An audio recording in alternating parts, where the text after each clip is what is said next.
Mabuhay, this is Bob here on Love Beyond the Sea.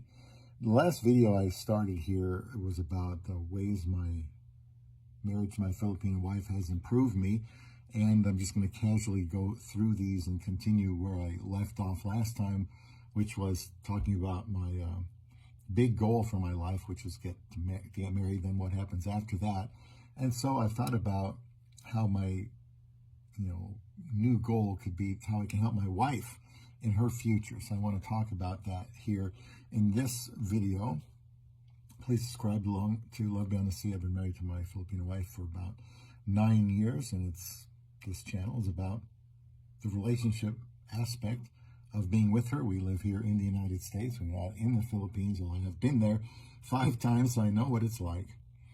And please leave a comment here and get notifications and check out the playlist on YouTube. Now, let's start with my wife's well-being. It kind of looked like I was trying to get married because that was good for me. Now that I'm married, I should be thinking about my wife's well-being. And this is a broad area as it encompasses physical, mental, spiritual, and emotional health. And I've spent a lot of time in my life learning about physical well-being as not just my own medical needs, but just staying fit and eating well. Now I get to use some of that experience to help my wife to be healthy and have a healthy mindset. She wasn't used to going to the doctor in the Philippines. And sometimes I have to tell her that, look, you need to take advantage of the health care we have here in America. It's expensive. Let's use it when we have to. And I helped her. I remember finding her a female doctor when she got here, and then had to remind her, for annual checkups. And I think she's doing a little bit better with that now on her own. And preventive medicine, or preventive maintenance, I guess. That's what you want to do with your health so there aren't big troubles later on. And she needed to take medication early on. She kind of struggled with that. She wasn't used to taking pills, I guess, because she wasn't used to going to the doctor. So I've helped her kind of understand what the options are, what the side effects are. I don't want my wife just taking whatever the doctor gives her any more than I want to just take whatever somebody says I should put in my body if I don't think I'm crazy about it. So we talked about that. I care about her very much. And it's frustrating to me, to think she might be putting off something that we really need to look into right now. I help her mentally and emotionally as a new goal, and being a better man since I married her. That's Roomba again. I need to listen to her when she's having trouble with something. Often that is like with work. Maybe it's something back home. Having trouble with somebody in a relationship. I'm her biggest fan, so I should be there to encourage her to know what's going on. I tell her she's more important to me than I am.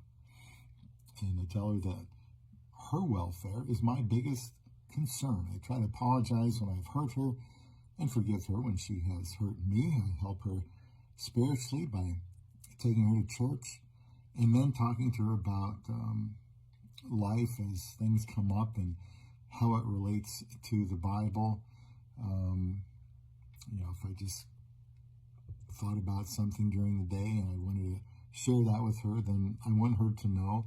I want her to know God, and I want her to rely on God, because who knows how long I'm going to be around. So just those areas I mentioned now, are exciting to me because I feel like I'm being good for her and passing something on. How about her own happiness?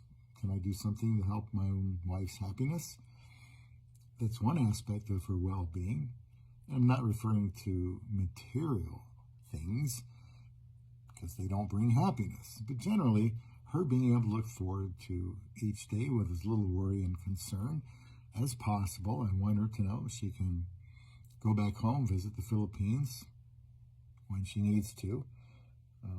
She's been there like 4 or 5 times since we've been married, and I know that makes her happy to go back. I want her to be good to her family and take an interest in them because that makes me happy. I just try to support her as much as possible. Traveling, if she wants to travel somewhere, well, I'll make her destination, a bigger priority than going somewhere that I might want to go.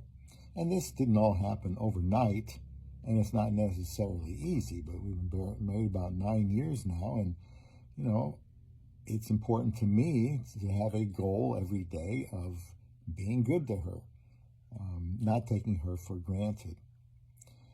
And these decisions and sacrifices I make are for her good. I tell her that I want to do what is best for her and best for us. That's a mindset change that I didn't have before I was married. And I have to plan about our future with her in it is more important than myself.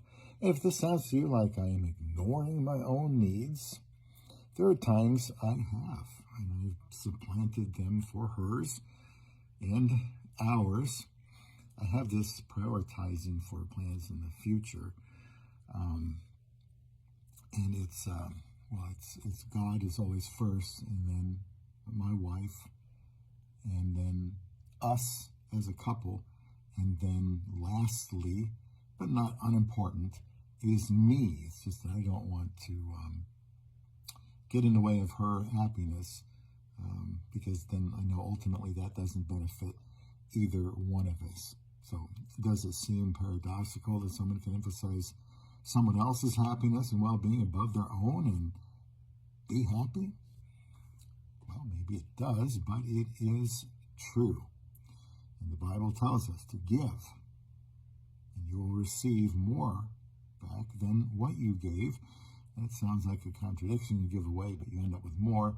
That is the reason I don't want to discourage my wife from helping someone or helping her family. It's a way for her to develop, because I want her to be blessed, and she will be blessed in her giving. And if I haven't lost you by now, I feel compelled to include another concept that helps energize and support my new purpose to do whatever is best for my Filipino wife. That is esteeming, again, her as better than myself. Try to be unselfish, a biblical principle, and be concerned for her welfare more than mine. That's a biblical picture of marriage between Jesus Christ and his church. He laid down his life for his bride, the church, and everything for her good, almost like with reckless abandon, with no concern for his own pain or the injustice or unfairness of it all, when he went to the cross to be the one to pay for our sins. Jesus is the ultimate servant leader, and I am to be a servant leader of my wife. That's why I talk so much about being unselfish, but I also remind everyone that as a husband, I still am the head of my wife. Okay, I'm still the one that's ultimately responsible to make this thing work. And that's why I have this channel, Love Beyond the Sea, to help other people. Just pick up what you can and let me know what you think about it. I'm trying to be very helpful with what I think it takes to work with a woman from another country. It is different than if you're marrying someone from your own country, which many of you have experience with and are interested in looking for a woman from another country. So I'm going to try to help or try to wrap this up in the next third part of this. This is going to be about ways that I have discovered that being married to my Filipino wife has improved me in ways I really wasn't thinking of. So we'll stay tuned for that next one coming up on Love Beyond the Sea.